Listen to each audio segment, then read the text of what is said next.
What's going on, everyone? This is Eric coming at you from just outside of Hartford, Connecticut. And today, we are continuing with our series of discussing the top 100 prospects according to MLB Pipeline coming into the 2021 season. And today, we're going to look at the AL Central. So we're going to start off with the Chicago White Sox. So as we have discussed in the previous videos, the 14 is their current rank for 2021. Then we have their position, their name, and then in parentheses, what their rank was in the 2020 ranking list. So Chicago has 4 guys in the top 100, with the 14th ranked first baseman Andrew Vaughn, 39th right-handed pitcher Michael Kopech, 40th second baseman Nick Madrigal, and 56th left-handed pitcher Garrett Crochet. Now, this is a very top-heavy class, prospect pool in Chicago. Very top-heavy. So these 4 guys are by far the best 4 in that farm system, and it's not even that close. On the flip side, all 4 of these guys have legitimate star potential.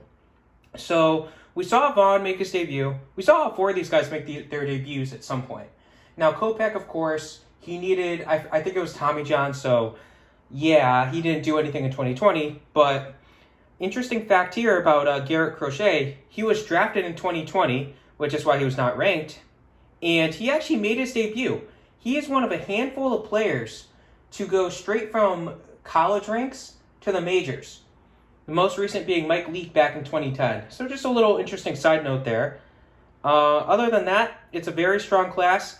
If you saw last year's video, you guys know my opinion on Nick Madrigal. I love Nick Madrigal as a player. I'm in love with the guy as a player. I got to stop before I keep going on about him.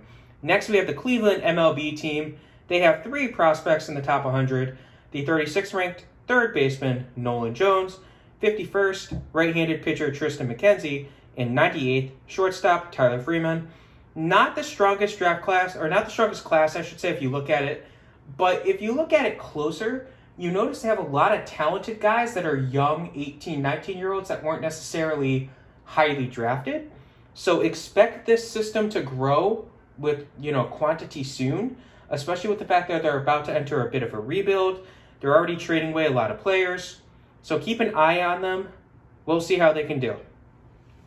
Next, we have the Detroit Tigers. They have 5 players in the top 100, and their top guy is the third-ranked third baseman, first baseman Spencer Torkelson. Now, Torkelson, interesting name, was just drafted in 2020, the number 1 overall pick. Then we have the 11th ranked right-handed pitcher Casey Mize, 21st outfielder Riley Green, 24th left-handed pitcher Tarek Skubal, and 25th right-handed pitcher Matt Manning. Now, you might think this is a very top-heavy draft class. It's really not. I mean, this prospect pool is very strong. They have 5 guys in the top 25.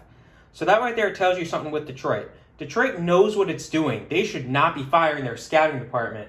Oh no, they made a really good choice when they went on that rebuild. Now, these guys all have a chance to debut pretty soon. Torkelson might debut in 2021. It's not likely. You're probably looking at a 2022 debut at earliest for him. But, I mean, Matt Manning, he should make his debut soon. If I'm a Detroit fan, I'm excited about the future. That's for sure. Next, we have the Kansas City Royals. They only have 3 players in the top 100. Still, that's not horrible, especially when you consider the fact that all 3 are in the top 30. 7th ranked shortstop Witt Jr., 29th ranked left-handed pitcher Daniel Lynch, and 30th ranked left-handed pitcher Asa Lacy. So Lacy, just drafted in 2020, looks to be pretty good. Lynch looked very well at the alternate training site for the team, and Witt Jr., very well might make his debut in 2020. He might have a chance to stick around. He's got to be freaking out Alberto Mondesi, that's for sure. If Mondesi struggles out of the gate, there might be problems in Kansas City. They might have a shortstop controversy. Lastly, we have the Minnesota Twins, who have 4 players in the top 100. The 17th ranked shortstop Royce Lewis, 26th ranked outfielder first baseman Alex Kilarov, 80th ranked outfielder Trevor Larnach, and 97th ranked right-handed pitcher Jordan Balazovic. So, all in all, a decent group of players.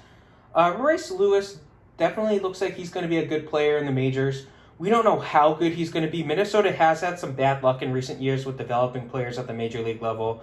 Case in point, of course, Byron Buxton.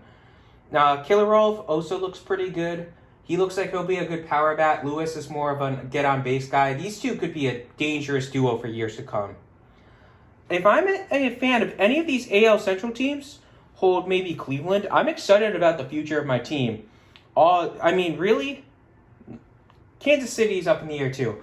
Minnesota, Detroit, Chicago and Detroit in particular, super strong farm systems, young talented teams. Chicago's got to be the favorite for years to come here. But that was the AL Central. I hope you guys enjoyed it. And again, Cleveland, you don't have a name yet as far as I'm concerned. Have a good rest of your day.